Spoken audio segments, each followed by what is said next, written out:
한글. 그거 그냥 중국 문자 짝퉁 아냐? 실상 근본도 없는 문자잖아. 여기 영국의 명문 옥스포드 대학교에서 자신만만하게 한국의 문자를 비웃던 외국인 학생들이 있었습니다.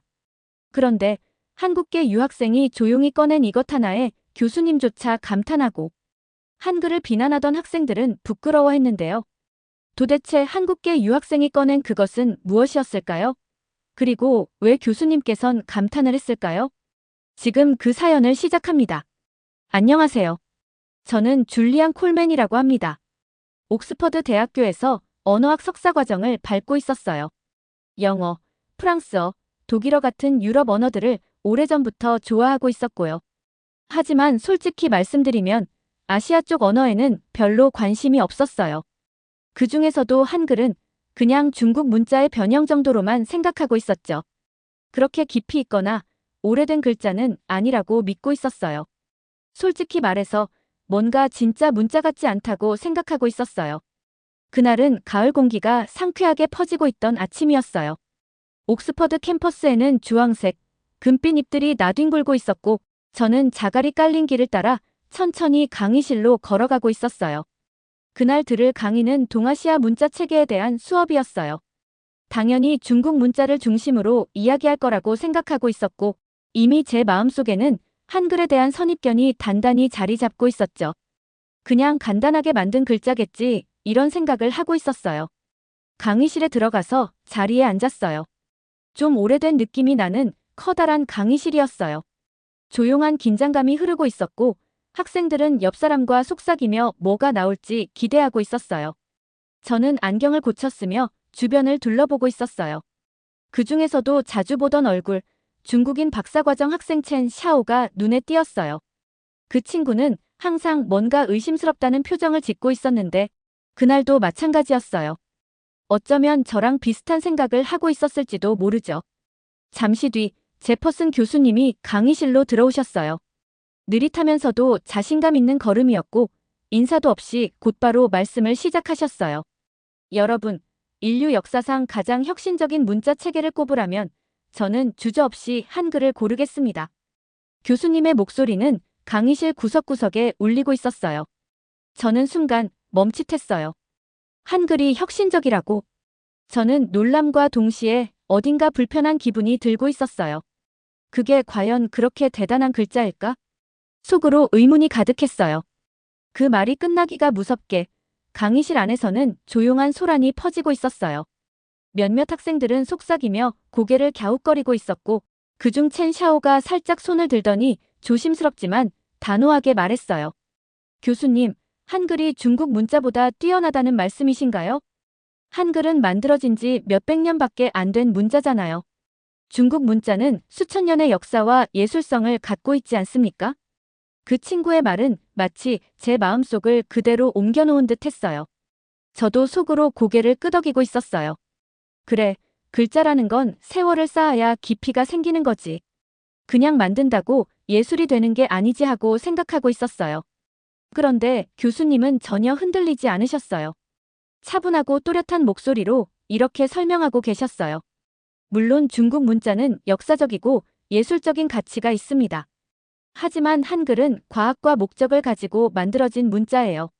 백성들이 글을 쉽게 배우고 쓸 수 있도록 체계적으로 고안된 글자죠. 알파벳과도 완전히 다르게 구조 자체가 독창적이에요. 교수님의 설명은 아주 간결하고 분명했어요. 그런데 그 단순한 말들이 제 안에서 뭔가를 흔들고 있었어요. 문자를 사람들을 위해 설계했다는 그 말이 마음에 오래 남고 있었어요. 그전까지는 그렇게 생각해 본 적이 없었거든요. 수업이 끝나고 저는 무거운 마음으로 강의실을 나서고 있었어요. 머릿속에서는 교수님의 말이 계속 떠오르고 있었죠. 글자를 설계했다, 읽고 쓰기 쉽게 만들었다. 캠퍼스를 걷고 있는데 발밑에서 마른 낙엽이 바스락거리고 있었어요. 공기 속에는 가을 특유의 냄새가 퍼지고 있었고 햇살은 부드럽게 나뭇잎 사이로 흘러내리고 있었어요. 그 풍경 속에서 저는 문득 생각하고 있었어요. 혹시 내가 너무 시야가 좁았던 걸까? 그동안은 그냥 아시아 문자는 모두 복잡하고 전통적인 거라고만 생각하고 있었어요. 하지만 지금은 다른 방식의 아름다움이 있을지도 모르겠다는 생각이 들고 있었어요. 그날 저는 마음속에서 두 가지 감정을 동시에 느끼고 있었어요. 하나는 불편함. 왜냐하면 지금까지의 제 생각이 틀렸을 수도 있다는 사실이 싫었거든요. 그리고 또 하나는 호기심이었어요. 정말 그런 글자가 있을까? 진짜로 그렇게 과학적으로 설계된 글자라면 어떻게 생겼을까? 그 순간 저는 알 수 있었어요.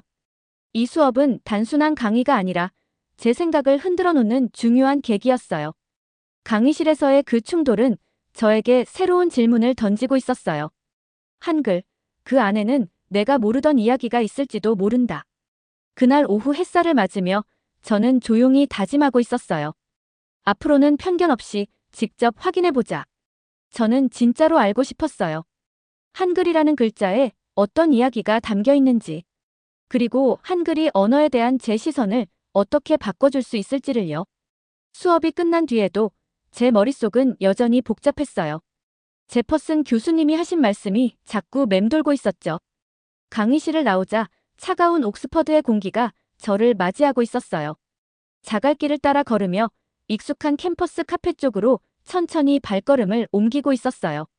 그 작은 카페에서는 사람들이 조용히 이야기를 나누고 있었고 컵 부딪히는 소리며 커피 향이 가득 퍼지고 있었어요. 익숙한 냄새와 소리가 저를 조금은 편안하게 해주고 있었죠. 조용한 자리 하나를 찾아 앉았어요. 방금 들은 이야기들을 천천히 정리해보고 싶었어요. 카페 안은 따뜻하고 부드러운 분위기로 가득 차 있었어요. 창가 쪽을 보니 제 친구들이 먼저 와서 자리를 잡고 있었어요.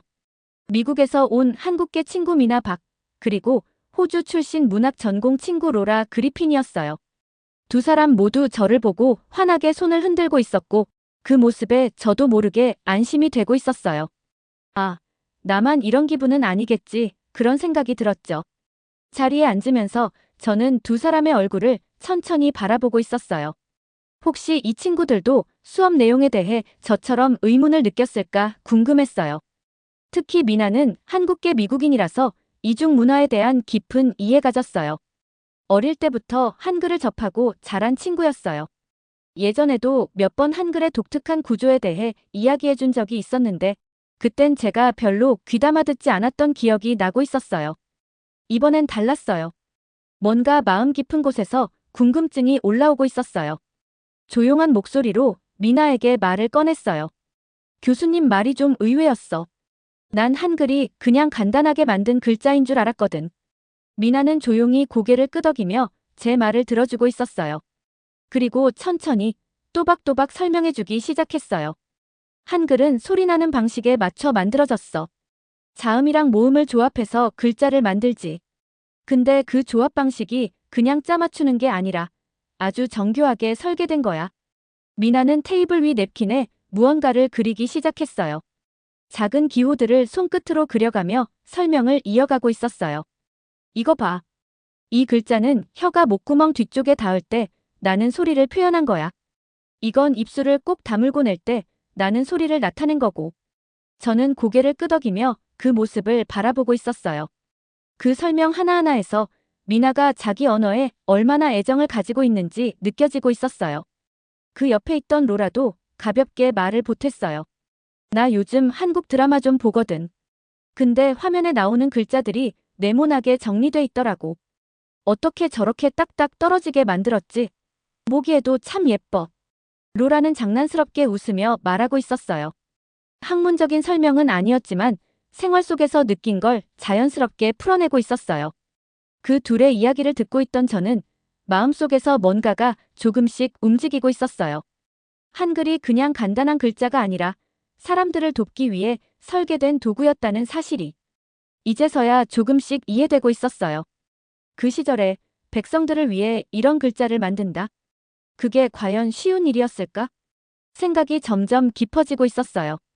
세종대왕과 학자들이 얼마나 많은 고민을 했을지, 그리고 그 글자를 통해 얼마나 많은 사람들이 글을 읽을 수 있게 되었을지 조금씩 상상이 되고 있었어요. 잠시 후 저는 말없이 커피잔을 들고 있었어요.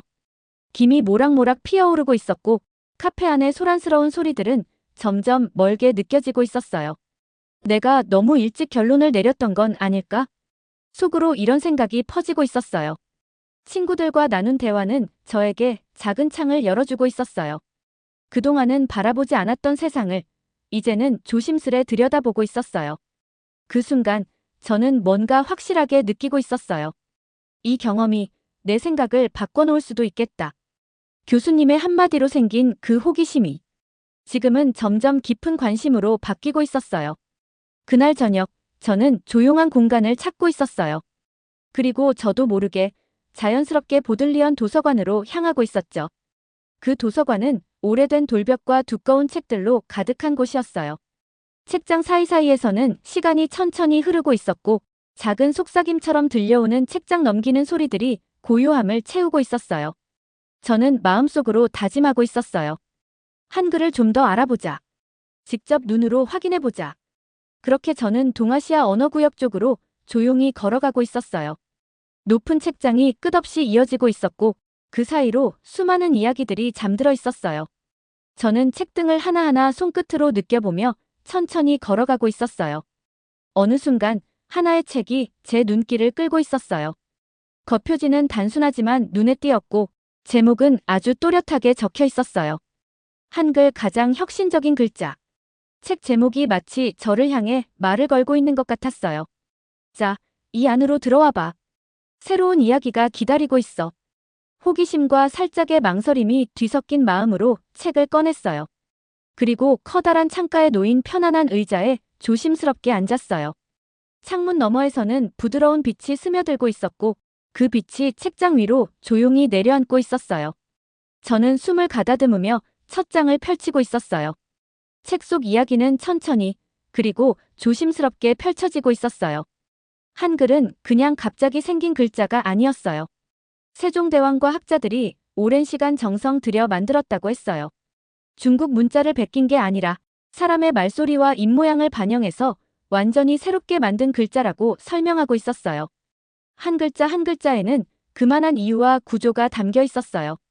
책을 읽으며 저는 글자 하나가 단순한 기호가 아니라 사람의 소리를 그대로 담아내려는 시도였다는 걸 새삼 느끼고 있었어요. 책에는 이런 설명도 있었어요. 혀가 어디에 닿는지, 입술이 어떻게 움직이는지를 생각해서 만든 글자입니다. 저는 놀라움과 동시에 감탄을 느끼고 있었어요. 한글이 과학적인 원리 위에 세워졌다는 사실이 너무 신기하게 다가오고 있었어요. 책 속에서는 또 이런 이야기도 나오고 있었어요. 한글의 바탕에는 하늘과 땅, 그리고 사람의 조화라는 철학이 담겨 있다고요. 그 말이 단순한 이론이 아니라 글자 하나하나에 스며들어 있다는 설명이었어요. 그 설명을 읽고 있으니 마음이 조금씩 울리고 있었어요. 단순한 구조 안에 그런 깊은 뜻이 담겨 있다는 게 참 인상 깊었어요. 페이지를 넘길수록 처음에 가졌던 의심은 점점 사라지고 있었어요. 이건 그냥 문자가 아니야. 사람들을 위한 누구나 쉽게 배울 수 있게 만든 도구야. 그런 생각이 자연스럽게 마음속에서 피어나고 있었어요. 책은 세종대왕이 왜 이 글자를 만들었는지도 설명해주고 있었어요. 당시 많은 사람들이 글을 몰라서 고생하고 있었대요. 그래서 누구든지 쉽게 읽고 쓸 수 있도록 정확하고도 쉬운 글자를 만들기로 결심했다고 했어요. 그리고 그 마음 하나로 학자들과 함께 고민하며 지금의 한글을 차근차근 만들어냈다고 설명하고 있었어요. 책을 읽는 동안 저는 마치 그 장면을 눈앞에서 보고 있는 것 같았어요. 세종대왕님이 학자들과 머리를 맞대고 글자 모양 하나하나를 놓고 진지하게 의논하고 있는 모습이 그려지고 있었어요. 시간이 흘러가는 줄도 모르고 있었어요. 조용한 도서관 안에서 저는 새로운 세상에 빠져 있었어요. 처음에는 그냥 호기심이었는데 이제는 존경심이 자라나고 있었어요. 한글이라는 글자가 이렇게 정성스럽고 따뜻한 마음으로 만들어졌다는 사실이 저를 깊이 감동시키고 있었어요. 책장을 덮으며 저는 한참 동안 가만히 앉아 있었어요. 머릿속에서는 수많은 생각들이 떠오르고 있었어요. 나는 지금까지 이 글자를 너무 얕게만 봤구나. 하지만 이제는 진짜로 알아보고 싶어졌다. 그날 도서관에서 읽은 책 한 권이 제 마음을 바꾸기 시작하고 있었어요. 그 글자에 담긴 사람들의 마음과 철학을 느끼면서 저는 조금씩 시선을 바꾸고 있었어요. 도서관을 나오자 차가운 밤 공기가 볼을 스치고 있었어요. 고요한 복도는 어두웠지만 마음속에는 새로운 빛이 스며들고 있었어요. 아직 많이 남아있겠지. 앞으로 더 알아가야 해. 그리고 더 많이 배워야겠어. 며칠 전 도서관에서 책을 읽고 나서 제 마음속엔 한글에 대한 궁금증이 자꾸 커지고 있었어요. 그러고 있는데 미나와 로라가 재미있는 제안을 해줬어요. 옥스퍼드 한국문화센터에서 열리는 한글 서예 체험에 같이 가보자고 했죠. 처음엔 조금 망설이고 있었어요. 책으로 배우는 건 익숙했지만 직접 붓을 들고 한글을 써본다는 건 처음 있는 일이었거든요. 그래도 왠지 이번엔 해보고 싶었어요. 한글의 아름다움을 제 손으로 느껴보고 싶었거든요. 워크숍이 열리는 공간에 들어섰을 때 저는 천천히 주변을 둘러보고 있었어요. 방 안은 소박했지만 곳곳에 전통 한국 그림들이 걸려 있어서 분위기가 참 따뜻했어요. 햇살은 창문을 통해 부드럽게 들어오고 있었고 긴 나무 테이블 위에는 붓, 벼루, 먹물, 그리고 반듯한 한지들이 차분히 놓여 있었어요. 저는 숨을 깊게 들이쉬고 조심스럽게 자리에 앉았어요. 손끝이 조금 떨리고 있었어요. 태어나서 처음 붓을 잡아보는 순간이었거든요. 붓은 부드러우면서도 손에 착 감기지 않았고 익숙하지 않은 촉감이 낯설게 느껴지고 있었어요. 강사님이 차분한 목소리로 설명을 시작하셨어요. 붓글씨는 마음을 담는 작업입니다. 한 획 한 획 힘을 조절하며 천천히 써보세요. 저는 고개를 끄덕이며 집중하고 있었어요. 먼저 기역자를 따라 써보는 연습부터 시작했어요. 짧지만 살짝 꺾이는 그 선 하나에 온 신경이 쏠리고 있었어요. 그 다음엔 알을 써봤어요.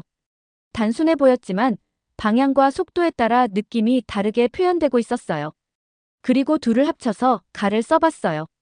하나하나 조심스럽게 이어가며 저는 글자가 만들어지는 과정을 느끼고 있었어요.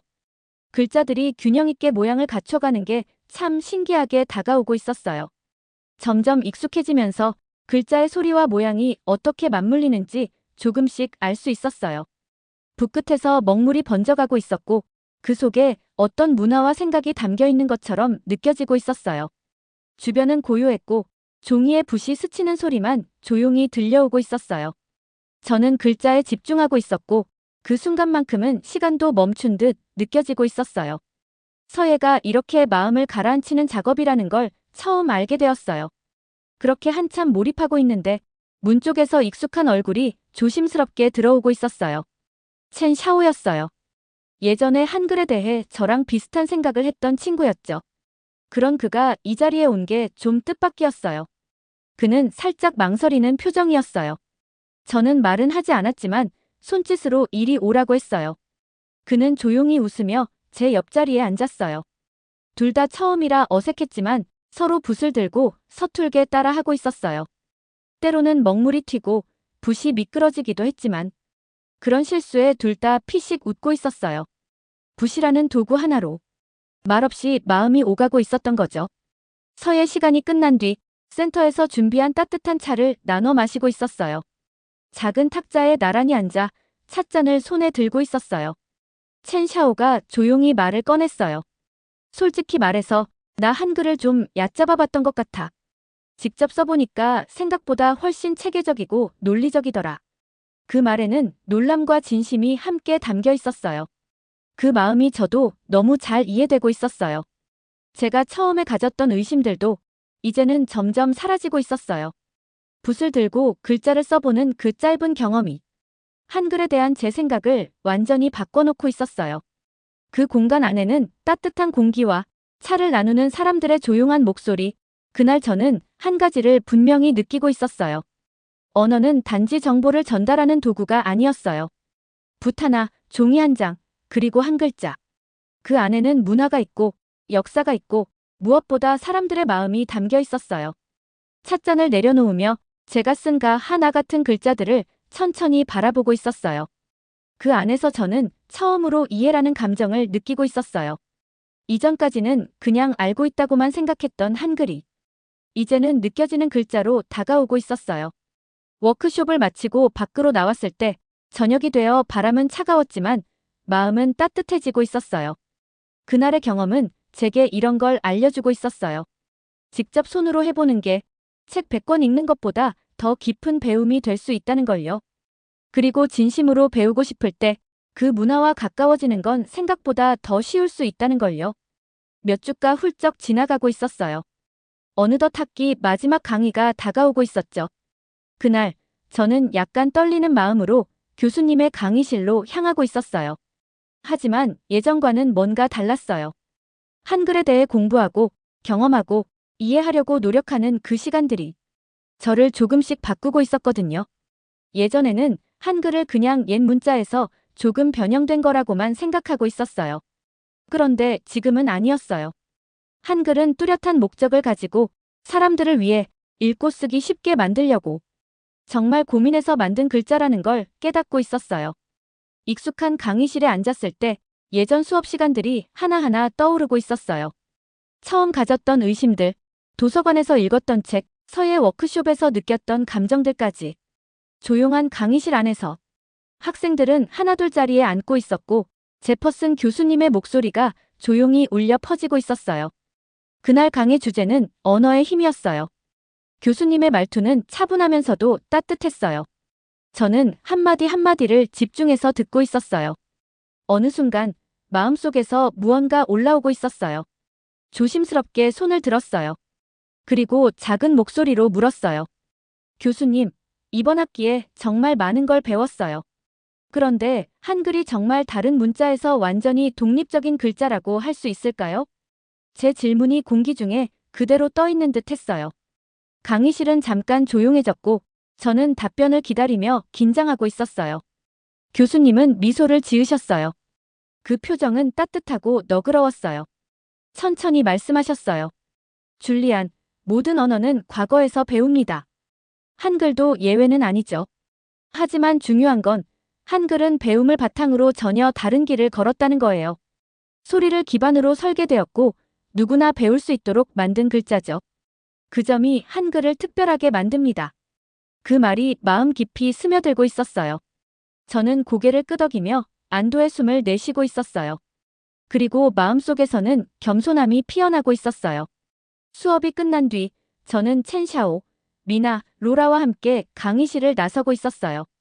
차가운 옥스퍼드의 저녁 공기가 얼굴에 닿고 있었고 가로등 불빛이 조용히 거리를 비추고 있었어요.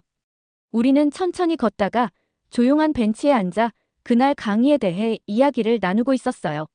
서로가 배운 것, 느낀 것, 그리고 바뀐 마음에 대해 말하고 있었어요. 첸샤오는 조심스럽게 이야기를 꺼냈어요. 나는 아직도 한자에 깊은 의미가 있다고 생각해. 하지만 오늘 수업 들으면서 한글도 정말 잘 만든 글자라는 걸 인정하게 됐어. 그 말은 진심이 느껴졌어요. 저는 조용히 고개를 끄덕였어요. 미나와 로라도 말없이 듣고 있었고 고개를 끄덕이며 웃고 있었어요. 그 순간 처음 한글을 접했을 때 제가 느꼈던 낯설음, 도서관에서 머물렀던 긴 밤, 붓을 들고 손이 떨리던 그 순간들이 모두 하나로 이어지고 있었어요. 예전엔 언어를 서로 경쟁하는 도구처럼 생각하고 있었어요. 어떤 언어가 더 낫고 더 오래됐고 더 복잡한지를 따지려고 했죠. 그런데 이제는 아니었어요. 모든 언어는 그 나름의 가치가 있었어요. 자기만의 매력이 있고 그 사회와 문화를 담고 있었어요. 우리가 함께한 이 경험은 단순히 글자를 배운 게 아니었어요. 서로를 이해하는 시간, 다름을 받아들이는 시간이었다고 생각하고 있었어요. 다 함께 웃으며 이야기를 나누고 있을 때 저는 마음 한쪽에서 깊은 감사를 느끼고 있었어요. 제 마음을 열게 해준 교수님, 생각을 나눠준 친구들, 그리고 그 모든 계기가 되어준 한글에게 말이죠. 저는 천천히 다짐하고 있었어요. 앞으로 더 많이 배우고 더 깊이 이해하고 싶어. 한글을 통해 만난 이 경험이 저를 더 좋은 방향으로 이끌고 있었어요. 늦은 밤, 저는 기숙사 방으로 돌아오고 있었어요. 옥스퍼드의 거리는 조용했고 가로등 불빛은 별빛 아래에서 은은하게 빛나고 있었어요. 창문을 열고 자리에 앉았어요. 차가운 공기가 얼굴을 스치고 있었고 방 안은 책상 조명만 켜져 있어서 은은하게 어두웠어요. 책상 위에는 한글로 가득한 종이들이 흩어져 있었어요. 한국어 교재며 서예 워크숍에서 썼던 붓까지 그대로 놓여 있었어요. 조금은 어질러져 있었지만 그 풍경이 저는 이상하게 살아있는 것처럼 느껴지고 있었어요. 의자에 기대어 종이 위에 흐트러진 글씨들을 조용히 바라보고 있었어요. 그 하나하나가 저의 경험 한 조각이라는 생각이 들고 있었어요. 제퍼슨 교수님 수업에서 처음 들었던 한글 이야기, 그때 제가 얼마나 고개를 갸우뚱하며 들었는지 기억나고 있었어요. 그게 그렇게 대단한 건가요? 속으로 그렇게 생각하고 있었던 제가 이제는 완전히 달라져 있었어요. 그때 교수님이 말씀하셨던 과학적인 구조, 사람을 위한 글자라는 표현이 이제는 저도 스스럼없이 쓰고 있었어요. 그 말들이 저에겐 진심이 되어가고 있었어요. 제가 직접 썼던 가사가 적힌 종이를 들어봤어요. 처음 썼던 글씨는 엉성했고 점점 내려가면서 조금씩 나아지고 있었어요. 입꼬리가 천천히 올라가고 있었어요. 완벽하진 않았지만 하나하나 직접 쓴 글자였기에 의미가 있었어요. 이 경험은 단지 글자를 배우는 게 아니었어요. 저는 그동안 듣는 법을 배우고 있었어요. 호기심을 갖는 법, 자존심을 잠시 내려놓고 진심으로 바라보는 법을 배우고 있었어요. 처음엔 언어를 문법과 단어로만 이해하려고 했어요. 하지만 지금은 달라졌어요. 그 언어를 쓰는 사람들, 그들의 생각과 삶, 그 언어에 담긴 가치와 마음까지 함께 이해하려고 하고 있었어요. 노트북을 열고 코리어라는 폴더를 클릭했어요. 그 안에는 자료들이 가득 들어 있었어요. 한글 연습 파일, 읽었던 기사들, 그리고 여행 계획 초안도 저장돼 있었어요. 며칠 전에는 서울에 있는 한 언어 교육기관의 단기 과정에 대해 메일도 보내봤어요. 아직 갈 수 있을지는 모르지만 그냥 여행이 아니라 배우는 사람으로 가보고 싶다는 마음이 생기고 있었어요. 시계를 보니 자정이 훌쩍 넘었는데 피곤하지 않았어요. 저는 한 학기가 이렇게 저를 바꿔놓을 줄은 정말 몰랐어요. 이런 예쁜 문자를 알게 돼서 기뻤고 한글을 만들어주신 세종대왕님께도 정말 감사한 마음이 들었습니다. 어떠셨나요? 줄리안의 사연을 보면 한글이라는 문자가 단순한 문자를 넘어 누구나 쉽게 배우고 쉽게 마음을 전할 수 있는 사람을 위한 글자라는 걸 느끼게 됩니다. 한글은 세종대왕의 지혜와 백성을 향한 사랑이 빚어낸 세계 어디에도 없는 가장 아름다운 문자입니다. 그리고 그 글자를 사용하는 한국은 그만큼 따뜻하고 깊이 있는 나라라는 사실도요. 오늘 사연을 들으며 여러분은 어떤 생각이 드셨나요? 댓글로 여러분의 다양한 생각을 나눠주세요. 여러분의 구독과 좋아요, 알람 설정은 사연자와 영상 제작에 큰 힘이 됩니다. 그럼 다음에도 좋은 사연으로 여러분의 마음에 불빛을 비추어 드리겠습니다. 끝까지 시청해 주셔서 감사합니다.